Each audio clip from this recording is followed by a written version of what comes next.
தனுசு ராசி நேயர்களே, மூல நட்சத்திரம் தனுர் ராசி இருக்கு, பூராட நட்சத்திரம் தனுசு ராசி இருக்கு, உத்திராட நட்சத்திரம் தனுசு ராசி இருக்கு. ஸோ இந்த தனுசு ராசி அப்படின்னு சொல்லும்போது நேர்மை இவர்களின் பலனை தவிர்க்காதீர்கள். என்னால் இது செய்ய முடியாது, என்னால் இது செய்ய முடியாது, தட்டி கடிக்காதீங்க. உங்களால் என்ன முடியுமோ அதை செய்யுங்க. அதிக சுதந்திரம் வேண்டும் என்று உறவுகளை இழக்காதீர்கள். எனக்கு என்னோட ஃப்ரீடம் தான் முக்கியம்னு நீ உன்னுடைய உறவுகளை இழக்காதே. வேலையை பாதியில் விட்டு விடாதீங்க. கவர்மெண்ட் ஜாப்ல இருப்பாங்க, பிரைவேட் ஜாப்ல இருப்பாங்க, நிறைய நல்ல விஷயங்கள்லாம் இருக்கு. பெண்களுக்கெல்லாம் அதிக பொறுமை உண்டு. சில பேருக்கு படிப்பு பாதிச்சிடும், சில பேருக்கு உத்தியோகம் பாதிச்சிடும், சில பேருக்கு சொந்த தொழில் பாதிச்சிடும், சில பேருக்கு கல்யாணம் பாதிச்சிடும், சில பேருக்கு குழந்தை இல்லாம இருக்கும். இது உத்திராடத்துக்கும் இருக்கக்கூடிய நிதர்சனமான உண்மை. ஸோ அதனால இப்போ நான் சொல்லியிருக்கக்கூடிய சில பரிகாரங்கள், நான் சொல்லிக் கொடுக்கக்கூடிய சில விஷயங்கள்லாம்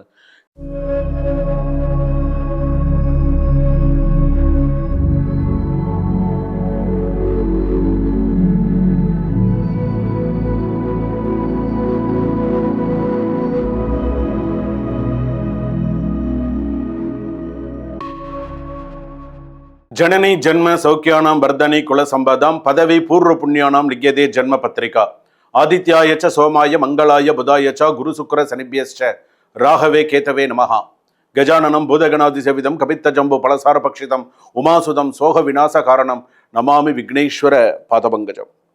மகாகணபதி துணை கொண்டு, குருவருள் துணை கொண்டு நேயர்கள் அனைவருக்கும் வணக்கம். நான் உங்கள் டாக்டர் வி ராஜ்குமார் சிவாச்சாரியார் பேசுகிறேன். எல்லாரும் எப்படி இருக்கீங்க? நலமா இருப்பீங்க நம்புறேன். இப்பொழுது நாம் பார்க்கக்கூடியது, வாழ்க்கையில் ஒவ்வொருத்தரும் ஒவ்வொரு விஷயத்தை நம்ம கற்றுக்கணும், ஒவ்வொரு விஷயத்தை நம்ம தெரிஞ்சுக்கணும். அதுதான் மிக முக்கியமானது.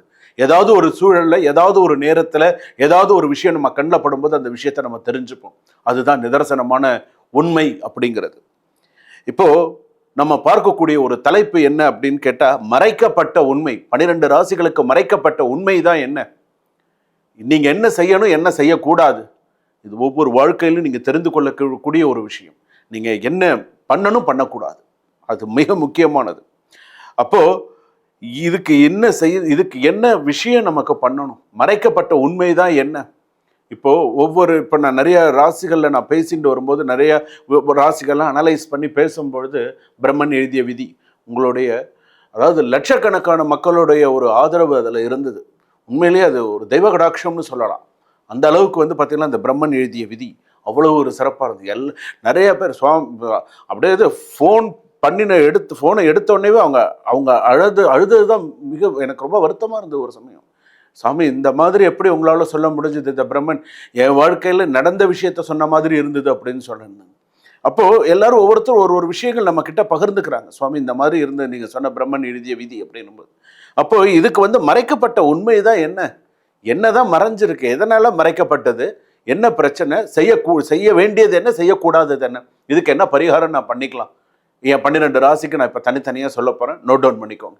வீடியோ கடைசி வரைக்கும் ஸ்கிப் பண்ணாமல் பாருங்கள். அப்போ தான் நான் நடுவில் என்ன சொல்ல வரேன், என்ன ஸ்லோகங்கள் நடுவில் சொல்லியிருக்கேன், என்ன விஷயங்கள் எந்த கோவிலுக்கு போக சொல்லியிருக்கேன் அப்படிங்கிறதெல்லாம் உங்களுக்கு தெரிய வரும். சரிங்களா? வாங்க வீடியோக்குள்ளே போகலாம். தனுசு ராசி நேயர்களே, மூல நட்சத்திரம் தனுர் ராசி இருக்கு, பூராட நட்சத்திரம் தனுசு ராசி இருக்கு, உத்திராட நட்சத்திரம் தனுசு ராசி இருக்கு. ஸோ இந்த தனுசு ராசி அப்படின்னு சொல்லும்போது நேர்மை இவர்களின் பலம். நேர்மை தாங்க, நீங்கள் ஸ்ட்ரெயிட் ஃபார்வர்ட் பர்சன், நேர்மை தான் உங்கள் பலமே. ஆனால் அதே நேர்மை சில நேரம் பிரச்சனையாகும். நீ ரொம்ப நேர்மையாக இருந்தேன்னா என்னாகும், பிரச்சனையாகும். இதை மனசில் நீங்கள் வச்சுக்கணும். இது பிரம்ம ரகசியம், ரொம்ப ஞாபகம் வச்சுக்கோங்க. மறைக்கப்பட்ட உண்மை என்ன, நேர்மையாக பேசுவார், அதனால் மற்றவர்கள் காயப்படுவார்கள்.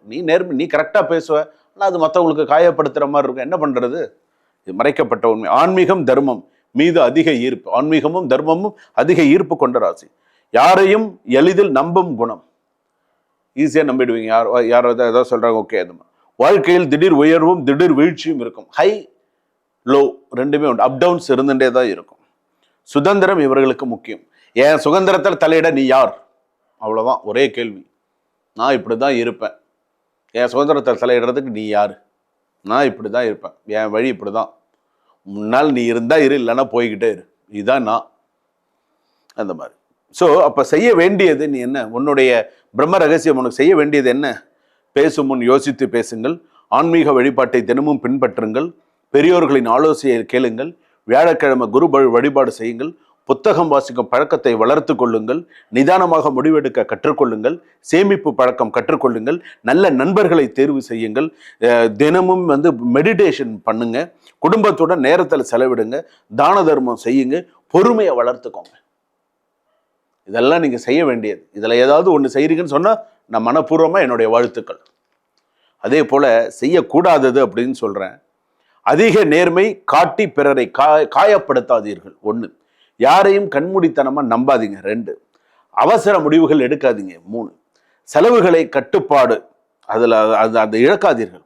4, கோபத்தில் பேசாதீர்கள். 5, பொறுப்புகளை தவிர்க்காதீர்கள். என்னால் இது செய்ய முடியாது, தட்டி கடிக்காதீங்க. உங்களால் என்ன முடியுமோ அதை செய்யுங்க. அதிக சுதந்திரம் வேண்டும் என்று உறவுகளை இழக்காதீர்கள். எனக்கு என்னோட ஃப்ரீடம் தான் முக்கியம்னு நீ உன்னுடைய உறவுகளை இழக்காதே. வேலையை பாதியில் விட்டு விடாதீர்கள். ஒரு வேலையை செஞ்சுட்டே இருக்கிறது பாதியில் விட்டுட்டு போகிறது, ஒரு ஒரு வேலை சொன்னால் ஒரு இடத்துல ஒர்க் பண்ணிட்டு இருக்கேன்னு சொன்னால் ஒர்க் பண்ணிட்டு இருக்கும்போது கோவப்பட்டு விட்டுட்டு தூக்கி எறிஞ்சிட்டு போயிடுறது, பாதியில் விட்டுட்டு போகிறது பெருமையான விஷயமா? கிடையாது. ஸோ அது செய்யக்கூடாது. அதெல்லாம் ஞாபகம் வச்சுக்கணும். அகம்பாவம் வளர்க்காதீர்கள், நேரத்தை வீணடிக்காதீர்கள், தவறான நண்பர்களுடன் சேராதீர்கள், உடல் நலத்தை புறக்கணிக்காதீர்கள். இதெல்லாம் நீங்கள் உங்களுடைய இதில் சில விஷயங்கள்லாம் பண்ண வேண்டியதெல்லாம் இருக்குது. ஸோ இதெல்லாம் கரெக்டாக பண்ணணும். பட்டமங்கலம் குருஸ்தலம் போயிட்டு வாங்க, திருச்செந்தூர் குருஸ்தலம் போயிட்டு வாங்க, பிரம்ம ரகசியம் போயிட்டு வாங்க. எப்பயாவது டைம் கிடைக்கும் போல போய்டும். இல்லையா, போக முடியலையா, வியாழக்கிழமை தட்சிணாமூர்த்தி குரு பகவான் வழிபாடு செய்யுங்க. ஓம் அனுகிரக தாராதேவி காரிய சித்தி தேவதா ஜெய தேவதா சகல காரிய சித்தி அனுகிரகம் குரு. இதை சொல்லுங்க போதும். குருவோடைய அனுகிரகம் ஆட்டோமேட்டிக்காக இருக்கும். இன்றைக்கி நிறைய பேர் சொல்லி இன்றைக்கி அமோகமாக இருக்காங்க. ஆலயத்தில் இருக்கக்கூடியவர்களுக்கு அங்கே கோவிலில் போனீங்க அப்படின்னு சொன்னால் பாசிப்பருப்பு தானம் கொடுங்க, வெல்லம் தானம் கொடுங்க. குலதெய்வம் கோயிலுக்கு போனீங்கன்னா வெல்லம், பாசிப்பருப்பு இதெல்லாம் தானம் கொடுங்க. சிவன் கோவிலில் போய் தீபம் ஏற்றுங்க. ஒரு தீபத்தை ஏற்றி அகல் விளக்கில் நெய் தீபம் ஏற்றி சுவாமிக்கு முன்னாடி வைங்க. நல்ல பிரார்த்தனை பண்ணுங்க. குரு மந்திரத்தை பிரார்த்தனை பண்ணுங்க. இப்போ நான் சொல்லி கொடுத்த மந்திரத்தை நிறைய பிரார்த்தனை பண்ணுங்க. இதெல்லாம் உங்களுக்கு நிறைய கை கொடுக்கும்.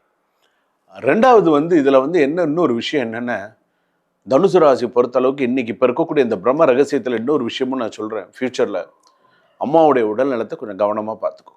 அம்மாவுக்கு மன உளைச்சல் இல்லாமல், அம்மாவுடைய கஷ்டங்களுக்கு அம்மாவுக்கு ரொம்ப கஷ்டம் கொடுக்காம, அவங்களுக்கு மன உளைச்சலுக்கு அவங்கள தள்ளாமல் கொஞ்சம் பார்த்துக்கோ. ஏற்கனவே தள்ளி இருந்தால் கொஞ்சம் ஆறுதல் கொடுத்து, இல்லைம்மா ஏதோ நடந்தது இது மாதிரி ஆயிடுச்சு, ஸோ இனிமேல் அப்படிலாம் இல்லை அப்படின்னு சொல்லி ஆறுதல் படுத்தி நல்ல முறைக்கு அதை கொண்டு வரதுக்கான முயற்சிகளை பண்ணுங்க.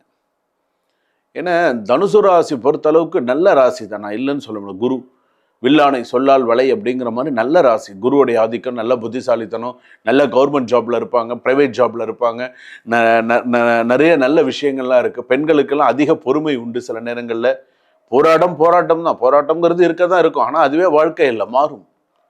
மூல நட்சத்திரம் தனுசு ராசி. இன்றைக்கும் திருமணம் ஆகாத பெண்கள் இருக்காங்க, குழந்தை இல்லாத ஆண்கள் இருக்காங்க. அதே போல் பார்த்தீங்க அப்படின்னு சொன்னால் இதெல்லாம் பிரம்ம ரகசியத்தில் உள்ளது இதுவும். ஸோ சில பேருக்கு பார்த்தீங்க அப்படின்னு சொன்னால் 2வது திருமணத்துக்கு நோக்கி சில பேருக்கு மூவ் ஆகும். சில பேருக்கு நல்லா போயிட்டு இருந்த லைஃப் யார் மூலமாக சண்டை பிரிஞ்சு போகக்கூடிய ஒரு சூழ்நிலை வந்துடுறது சில பேருக்கு. அதை 2வது ஒரு சில விஷயத்துக்கு போகிறது மனசு. ஸோ இந்த மாதிரி இருக்குது. இதில் உத்திராட நட்சத்திரம் ரொம்ப பாவம். ஏன்னா உத்திராடம் தனுசு ராசி இருக்குது, உத்திராடம் மகர ராசி இருக்குது. 2மே இஷ்யூ தான். உத்திராடனாலே இஷ்யூ தான் கொஞ்சம். ஏன்னா சில பேருக்கு படிப்பு பாதிச்சிடும், சில பேருக்கு உத்தியோகம் பாதிச்சிடும், சில பேருக்கு சொந்த தொழில் பாதிச்சிடும், சில பேருக்கு கல்யாணம் பாதிச்சிடும், சில பேருக்கு குழந்தை இல்லாமல் இருக்கும். இது உத்திராடத்துக்கு இருக்கக்கூடிய நிதர்சனமான உண்மை. ஸோ அதனால் இப்போ நான் சொல்லியிருக்கக்கூடிய சில பரிகாரங்கள், நான் சொல்லிக் கொடுக்கக்கூடிய சில விஷயங்கள்லாம். திருவானைக்காவல் கேள்விப்பட்டிருக்காங்க, திருநெல்லிக்காவல் கேள்விப்பட்டிருக்கீங்களா? அந்த ஊருக்கு போயிட்டு வாங்க. திருநெல்லிக்காவல் அப்படின்னு ஒரு ஊர் இருக்குது. திருவானைக்காவல் வேற, திருநெல்லிக்காவல்னு இருக்குது. சர்ச் பண்ணுங்கள். அந்த கோயிலுக்கு போயிட்டு வாங்க. சிவாலயம் சென்று தரிசனம் பண்ணுங்க. எல்லாமே சிறப்பாக இருக்கும். இன்பமே சூழ்க, எல்லோரும் வாழ்க. இதுவரையில் நீங்கள் பார்த்தது 12 ராசிக்கான செய்ய வேண்டியது, செய்யக்கூடாதது, மறைக்கப்பட்ட உண்மை எது அப்படிங்கிறத நம்ம பார்த்தோம். இது பார்த்தீங்கன்னா பொது பலன்களே.